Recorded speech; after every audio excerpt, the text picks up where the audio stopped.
Hey guys, so this is going to be a walkthrough of College Board's SAT practice test number 2, the math section with calculator. So let's get started with the first question. A musician has a new song available for downloading and streaming. Musician earns $0.09 each time the song is downloaded and $0.002 each time song is streamed. Which of the following expressions represent the amount in dollars that the musician earns if the song is downloaded D times and streamed S times? So it is downloaded D times. That means that it correlates with the 0.09. And since it's streamed, it corresponds with this amount of dollars. So we have to match these numbers together, and since one time is 0.002 streamed one time, so if S is 1, it's going to be 0.002. If S is 2, it's going to be double the amount, so it has to be 0.002S. Alright? And this one works the same way. It has to be 0.09D. Since it is in dollars and these are all in dollars, we just keep the dollar sign. So then we can just eliminate these minuses because we're not subtracting anything. We're adding the amount of times that, or amount of money the musician earns. So since we correlated these numbers with these values, we can pick this C, which has 0.09D and 0.002S. Now moving on to the next question. A quality control manager at a factory selects 7 light bulbs at random for inspection out of every 400 light bulbs produced. At this rate, so it has to be 7, there are 7 light bulbs selected out of the 400. How many light bulbs will be inspected if the factory produces 20,000 light bulbs? So right now, 400 is the total. This is the amount we're selecting. Now we're trying to see how many light bulbs will be inspected, this number, and that corresponds with the 20,000 light bulbs in total. So if we set up the ratio,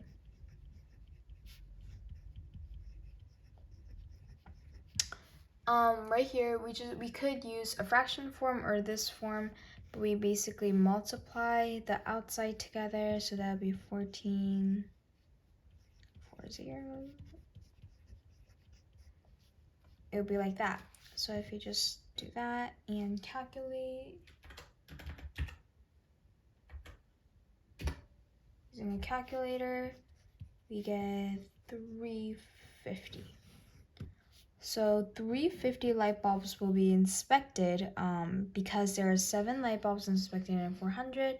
If you do that, you can think about it this way too. If you divide this by that, that is like what, 50 times? It's the amount increased by 50 times. So the light bulbs that are being inspected should also increase 50 times. And 7 times 50 is 350. So that is our answer. Number 3, we got an equation.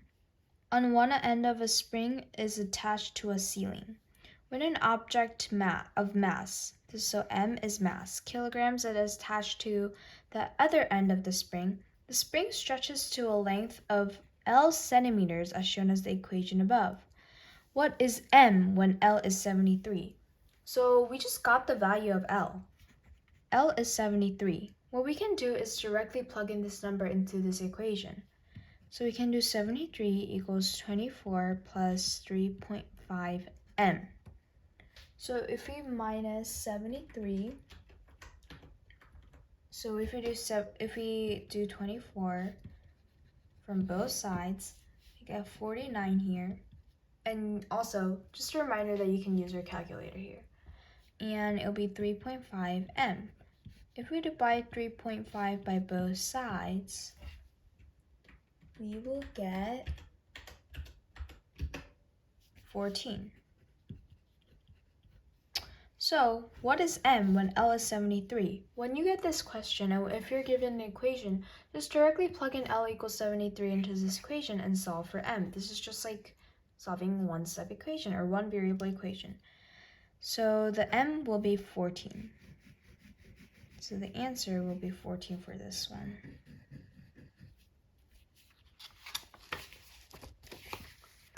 So this refers to the following information. The amount of money a performer earns is directly proportional to the number of people attending the performance. The performer earns $120 at a performance where 8 people attend. All right. So question 4 is how much money will the performer earn when 20 people attend a performance? Well, if the performer earns $120 at a rate of 8 people, we can set up the equation again, or the proportion.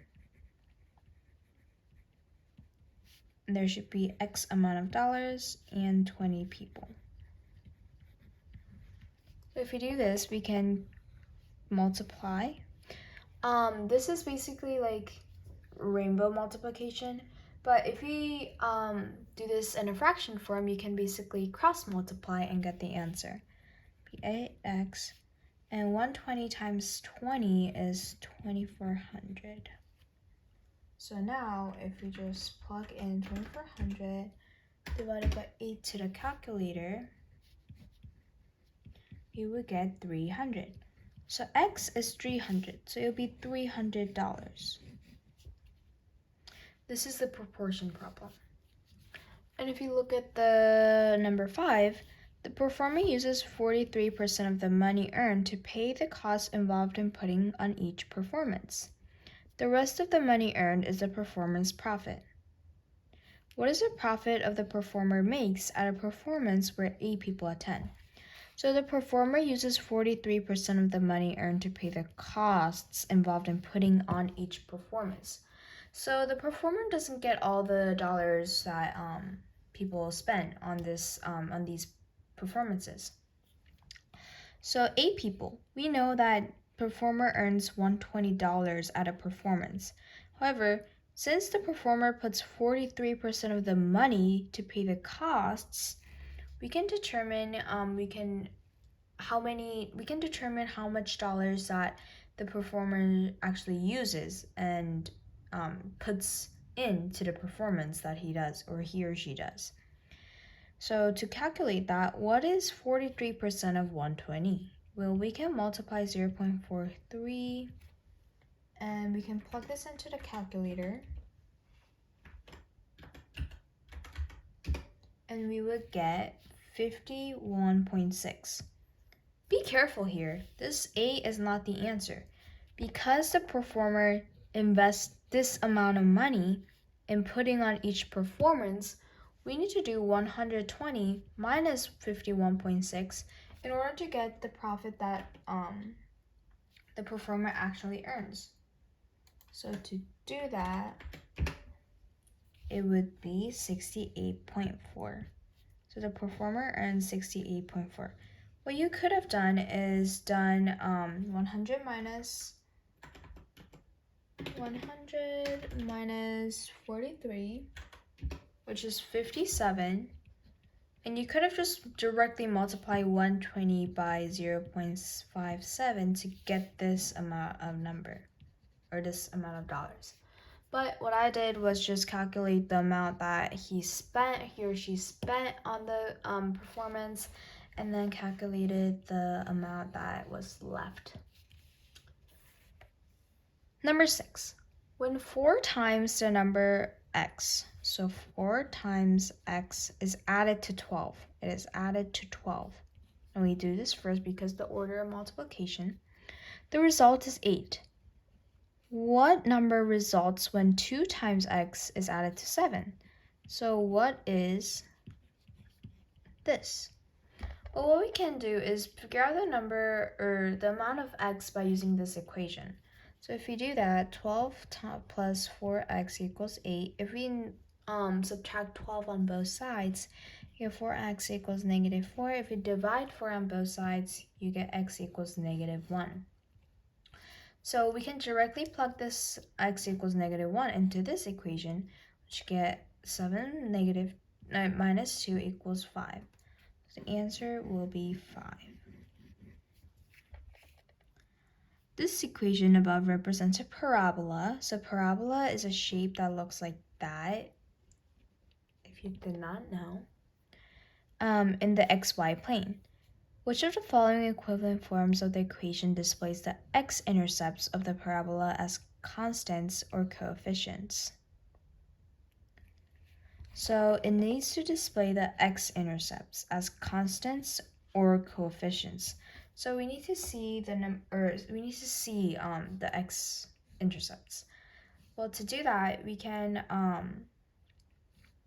graph this in our graphing calculator. If you have a graphing calculator, that will probably be the easiest, but we can factor this out. So it can be equal to that if you factor it.